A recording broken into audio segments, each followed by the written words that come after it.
Hello everyone, আসসালামু আলাইকুম। Welcome back to my YouTube channel এবং ফেসবুক পেজ আয়নের আম্মু।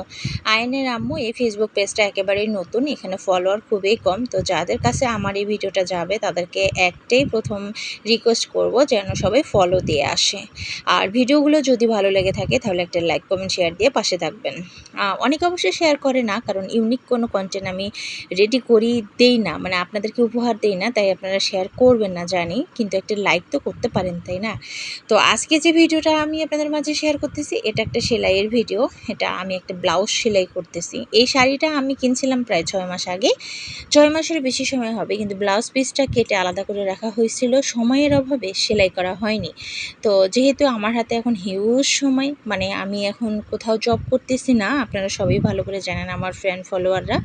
তো আপাতত কয়েক মাসের জন্য আমি রিল্যাক্স থাকবো, মানে 2-3 মাস রিল্যাক্স থাকবো, তারপরে আমি কোথাও না কোথাও জয়েন হয়ে যাব। আমার চতুর সাইড থেকে অফার আসতেছে, আমি কোন জায়গায় সেট হব সেটা বুঝতে পারতেছি না, বুঝতে একটু সময় লাগতেছে, তাই সেট হতেও সময় লাগতেছে।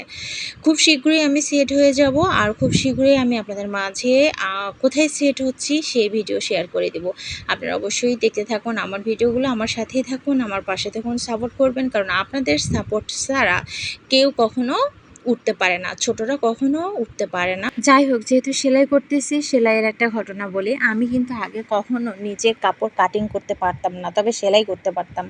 তো এই কাটিং করতে গিয়ে একটা বিশাল বড় ঘটনা ঘটে ফেলছিলাম। নতুন একটা ড্রেস কিন্তু আমি কাটতে গিয়ে পুরাটাই নষ্ট করে ফেলছিলাম। এখন আমার মনে তো ভয় যে আল্লাহ, আমি তো ড্রেসটা নষ্ট করে ফেললাম, এখন আমি আমার হাজব্যান্ডকে কী বলবো, ও তো আবার বকা দিবে। ও কিন্তু আমাকে মেশিন কিনে দিতে চায়নি, বলে যে তুমি পারবে না, নতুন মানুষ, আরও শেখো তারপর। তো একটা ড্রেসেই তো নষ্ট হয়েছে, তাই না? কারণ নষ্ট থেকে তো ভালো কিছুই হবে।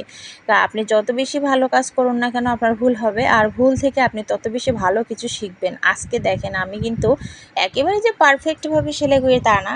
আমি যেটা সেলাই করতেছি এটা হচ্ছে একটা ব্লাউজ। আপনারা হয়তো বা সেলাইটা খেয়াল করে দেখবেন যে ব্লাউজ কখনো কেউ এভাবে সেলাই করে, অনেকে হাসাহাসি করবে, মানে যারা পারফেক্ট সেলাই করতে পারে। কিন্তু ভাই, আমি আসলে কি, আমার নিজের কাপড় যেমনই হোক তেমনই হোক, গায়ে পরলেই হলো, গায়ে পরে মানাইলেই হলো। এটা আমার কাছে কেন জানি মনে হয় যে আমি আমার একটা ড্রেস সেলাই করতেছি, আমার ছোট হোক বা বড় হোক, টাইট হোক বা লুজ হোক, মানে এইটা যখন আমি পরবো, যখন আমার কাছে আনকমফোর্টেবল মনে হবে, তখন আমি এটাকে খুলে আবার ঠিক করব।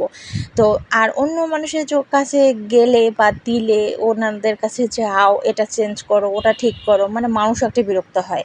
তো যার কারণে যেমনই হোক না কেন, গায়ে পরলে আমাকে যদি মানায় তাহলে পারফেক্ট, আর কোনো কথা নাই। তো যাই হোক, এই ব্লাউজটা আমি কোনো রকমে সেলাই করতেছি। আর আমার অনেকগুলো শাড়ির ব্লাউজ কিন্তু এভাবে পরে আছে, ব্লাউজ পিস একটাও সেলাই করা হয়নি। আমি আস্তে আস্তে সেলাই করব। আর এগুলো হচ্ছে কেন সেলাই করতেছি, কোথায় আমরা ঘুরতে যাব না যাব, কী কাজে লাগবে না লাগবে, সব কিছু আপনাদের মাঝে শেয়ার করব। তো আপনারা সবাই সাথে থাকুন। ধন্যবাদ সবাইকে। আসসালামু আলাইকুম।